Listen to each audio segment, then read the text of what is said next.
تحریروں کا سلسلہ وبا کے دنوں میں، اور آج میں اس میں جو تحریر پیش کر رہا ہوں اس کا عنوان ہے وبا کے دنوں میں عظیم ناولوں کے بڑے سبق۔ عظیم ناولوں کے بڑے سبق۔ اس عالمگیر وبا کے ساتھ ایک نیا ادبی مظہر بھی سامنے آیا ہے۔ دنیا بھر کے چوٹی کے ادیبوں نے ان حالات پر رائے زنی کی ہے، اور برق رفتار سماجی ذرائع کی بدولت یہ رائے اور تجزیے اتنی دور دور تک پہنچ گئے ہیں جہاں بعض اوقات ان میں سے بعض ادیبوں کی تحریروں کو بھی رسائی حاصل نہیں ہوئی تھی۔ یہ آج کے عالمی سماج میں ادیب کے بت ناطق یا آئیکن بن جانے کی کیفیت نہیں ہے، بلکہ مجھے اس میں دانشور کا وہ عوامی کردار یا پبلک رول نظر آ رہا ہے جس کا ذکر ایڈورڈ سعید نے اس طرح کیا ہے کہ 20ویں صدی کے آخر میں جبکہ وہ لکھ رہا تھا، ادیب نے طاقت کے سامنے سچ کا اظہار کرنے، دکھ اور پرسیکیوشن کا گواہ ہونے اور اقتدار کے سامنے پیش آنے والے تصادم میں انحراف کی آواز بننے کا فریضہ بڑی حد تک سنبھال لیا ہے۔ اس فیصلے اور اس کے سیاق و سباق پر بحث کی جا سکتی ہے، مگر ادیب کا یہ کردار مجھے موجودہ بحران میں کارفرما نظر آ رہا ہے۔ میں یہاں پر سائنسی موضوعات پر مقبول عام صحافتی مضامین لکھنے والوں، سیاسی تجزیہ نگاروں، سماجی علوم اور سیاست دورہ کے ماہرین کی تحریروں کے بجائے قوت متخیلہ سے کام لینے والے یعنی امیجنیٹو رائٹرز کی بات کر رہا ہوں، یعنی وہ لوگ جو لفظ ادیب کی موجودہ تباہی سے پہلے ادیب کہا اور پکارا جاتا تھا، جن لوگوں کو۔ اس مختصر عرصے میں ایسی کئی تحریریں سامنے آئی ہیں جو اپنے اپنے طور پر مختلف ہیں لیکن بہت فکر انگیز۔ ان کی حیت و اسلوب بھی مختلف ہے اور نقطۂ نظر بھی، اس لیے کہ ہر تحریر اپنے لکھنے والے کے افکار کی غماز ہے۔ ان میں غالباً اولیت کا شرف، جس کی فی الوقت اہمیت صرف تاریخی ہے، چین کے یان لیانکے کو حاصل ہے۔ پھر اس کے بعد ہندوستان کی اروندھتی رائے کا مضمون، جنہوں نے اپنے ملک کے بدلتے ہوئے سماج کی ناانصافی کو اپنا محور بنایا ہے۔ کینیڈا کی مارگریٹ ایٹ ووڈ نے تالہ بندی کا احوال بھی لکھا ہے، لیکن اس سے پہلے ایک بہت مختصر اور بلیغ مضمون۔ پرتگال کے ناول نگار گونزالوو ٹیوریز نے خبروں کو آئینہ دکھا کر ایک روزنامچہ لکھا ہے، اور یقین نہیں آتا کہ جو فقرے اس نے لکھے ہیں وہ اس کی اختراع نہیں ہیں بلکہ خبروں سے لیے گئے ہیں۔ پولینڈ کی اولگا توکارچک، جنہیں ابھی نوبل پرائز ملا تھا، ان کا مضمون خوب ہے۔ مجھے خاص طور پر اس ضمن میں اورہان پامک کا مضمون بہت بصیرت افروز معلوم ہوا، جیسا کہ اتنے بڑے مرتبے کے حامل ناول نگار سے توقع تھی۔ اس مضمون کا میں ذکر یہاں کر رہا ہوں، اس کا اردو میں ترجمہ ڈاکٹر شیلا نقوی نے کیا ہے، جو افسانہ نگار اور شاعر ہیں اور نیو یارک میں میڈیسن کی پریکٹس کرتے ہیں۔ پامک کے مضمون کا عنوان ہی معنی خیز ہے، اور اس اہم حقیقت کا ادعا کہ وباؤں کے بارے میں ماضی میں لکھے جانے والے چند اہم بلکہ نوشتہ تقدیر کی طرح ناگزیر ناول اپنے تار و پود میں وہ سبق سمیٹے ہوئے ہیں جو ماضی کے اس دور کی ممکنہ بازیافت کے لیے ہی نہیں، عالمگیر بیماری کے موجودہ عہد میں حقائق کا ادراک ہمارے سامنے بڑے واشگاف انداز میں پیش کر دیتے ہیں۔ ہم تنہا نہیں ہیں، اور یہ صورتحال جتنی ڈراؤنی ہے، مانا کہ اس نے اچانک وار کیا، مگر ہم اس بے خبری سے بچ بھی سکتے تھے۔ گزرے زمانوں کا آدمی اس ابتلا میں ہمارے ساتھ ہے، اور اس ابتلا کا بیان کرنے والے ناول ہماری اپنی ہی کہانی سنا رہے ہیں۔ سائنسدان ہمیں جن خطرات سے بروقت آگاہ نہ کر سکے کیونکہ ان کا تخیل تصور تک نہیں پہنچ سکا، پچھلی دفعہ ہم نے اس کی بات کی ہے، وہ ان ناولوں میں بکھرے ہوئے نظر آتے ہیں۔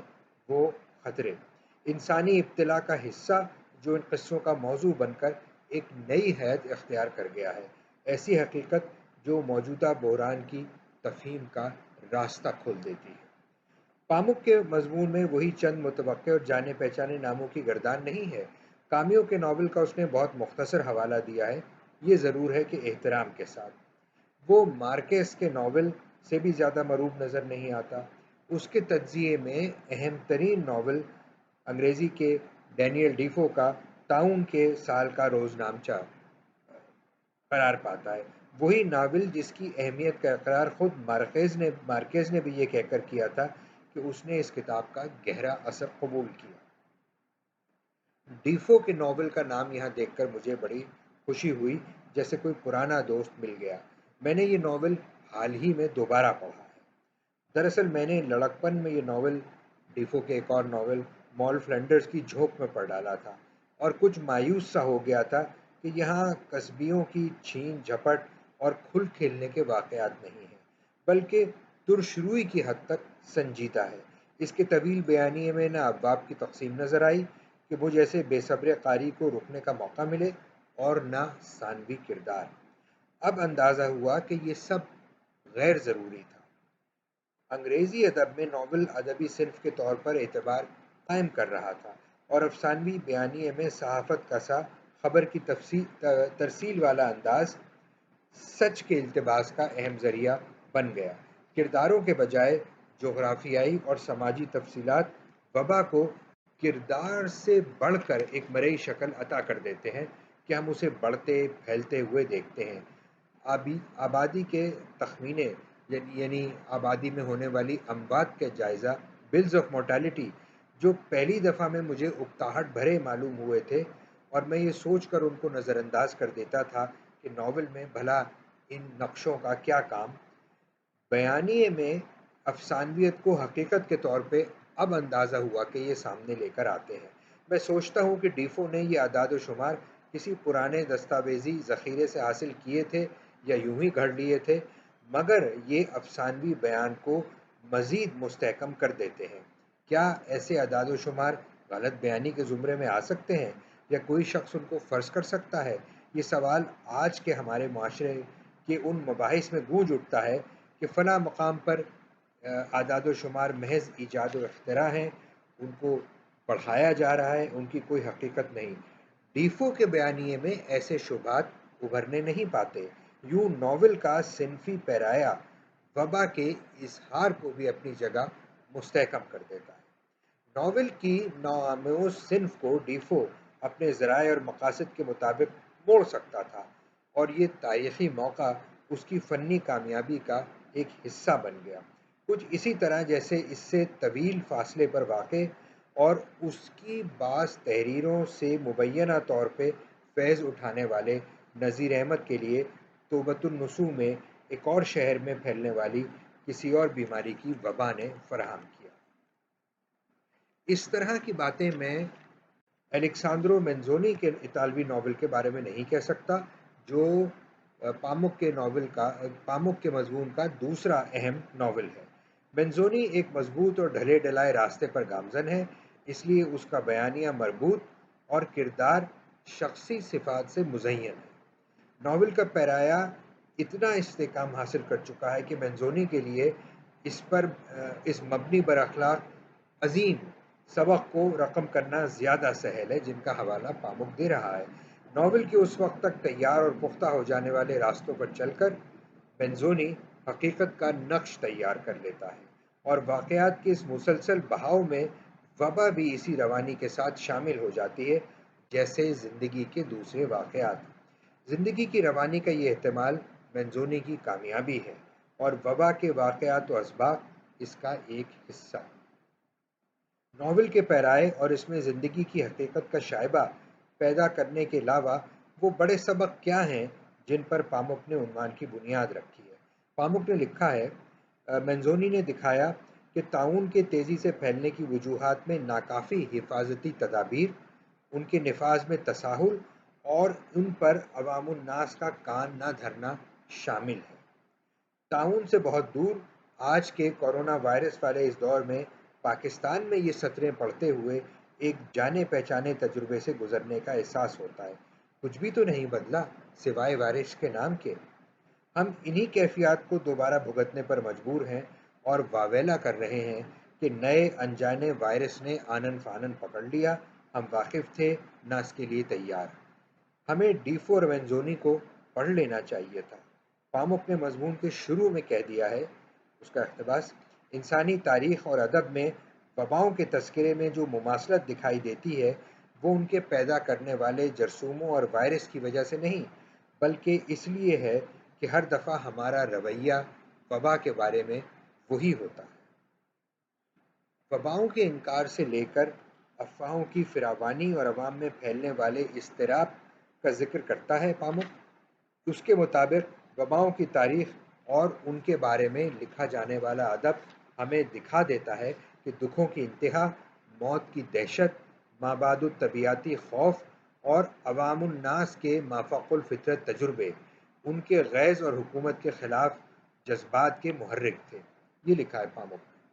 اس کے باوجود پچھلی وباؤں میں سے ہماری صورتحال اس لیے مختلف ہے کہ ہمارے پاس معلومات کی کمی نہیں بلکہ اچھی خاصی زیادتی ہے۔ پامک نے لکھا ہے، اور یہ سب اس کے باوجود ہو رہا ہے کہ اب ہمارے پاس اس عالمی وبا کے بارے میں اتنی قابل اعتماد معلومات ہیں جتنی ماضی میں کبھی وبا کے دنوں میں لوگوں کے پاس نہیں ہو سکتی تھیں۔ اس لیے آج کل ہم جو وبا کا خوف محسوس کر رہے ہیں وہ پچھلے ادوار سے مختلف ہے۔ ہماری دہشت افواہوں کی وجہ سے نہیں بلکہ صحیح معلومات کی بنا پر ہے۔ یہ پامک نے لکھا۔ معلومات کی کثرت نے ہمیں اس خوف، دہشت اور افواہ ترازی کے دوراہے پر لا کر کھڑا کر دیا جو اپنی اصل میں اوائلی ہے۔ تمام تر مادی ترقی اور سماج کے بے پناہ تغیر کے باوجود موت اور اس دنیا میں اکیلے پن کا خوف جو اس سیارے پر نمودار ہونے والے پرانے آدمی نے محسوس کیا تھا، اس خوف میں اور یورپ کے اسپتالوں کے سامنے ہجوم میں اور ہجوم کے اس پس منظر کو اپنے گھر میں بیٹھے ہوئے ٹی وی پر دیکھنے والے اورخان پامک میں کیا فرق ہے؟ منظر کی جزیات بھی ایک جیسی ہیں اور خوف کے محرکات بھی۔ ڈیفو اور مینزونی پر مبنی افکار اپنی جگہ، لیکن پامک نے ایک اور اہم بات کی طرف نشاندہی کی ہے جو ظاہر ہے کہ ان ناولوں کے مطالعے سے زیادہ اس کے اپنے مشاہدے پر مبنی ہے۔ ڈیفو کے ایک فقرے پر اضافہ کرتے ہوئے اس نے لکھا ہے: ممکن ہے کہ مسلمانوں کا قرنطینہ کو برداشت نہ کرنا ان کے قضاء و قدر الہی پر یقین، اور اسی سے وہ اس عام خیال کو بھی منسلک کر دیتا ہے کہ مسلمان اور ایشیائی دراصل ایسی متعدی بیماریوں کا منبع اور ان کے پھیلنے کا ذریعہ ہے۔ یہ مفروضہ آج تک کرونا وائرس کے دور میں کار فرما نظر آتا ہے۔ چنانچہ ایک طرف ہم دیکھتے ہیں کہ پاکستان کی عوام اور حکام دونوں ہی تالہ بندی سے اس درجے بیزار ہیں کہ اس کی پرواہ نہیں کرتے، اور برملا کہتے ہیں کہ جو ہونا ہے ہو کر رہے گا، خدا کی کرنی کو کون ٹال سکتا ہے۔ دوسری طرف امریکہ کے صدر ٹرمپ نے یہ کہہ دیا کہ کووڈ-19 کو چائنا وائرس انہوں نے شروع میں کہا، تو پہلے دن سے ان کا یہ وتیرہ اب تک جاری رہا۔ اس وقت بھی جب اس بیماری میں مبتلا افراد کی تعداد میں امریکہ چین پر سبقت لے جا چکا ہے۔ تعصب کی جڑیں وبا کی حقیقت سے زیادہ گہری ہیں۔ اس تعصب کو شناخت کر کے اس کے بارے میں رویہ درست رکھنا اختیار کرنا آج بھی بڑا سبق ہے، عظیم بھی اور برمحل بھی۔ مضمون کے آغاز میں پامک نے اعتراف کیا ہے کہ وہ کئی سال سے طاعون کے بارے میں ایک تاریخی ناول لکھنے میں مصروف ہے۔ مجھے یقین ہے کہ جب بھی یہ ناول مکمل ہوگا اور شائع ہوگا، وباؤں کی تاریخ سے حاصل کردہ انسانی سبق کا ایسا اظہار سامنے آئے گا جس کا لوگ مدتوں حوالہ دیتے رہیں گے، وباؤں کے سبق کے حوالے سے ہی نہیں، عمدہ بیانیے کے اعتبار سے بھی۔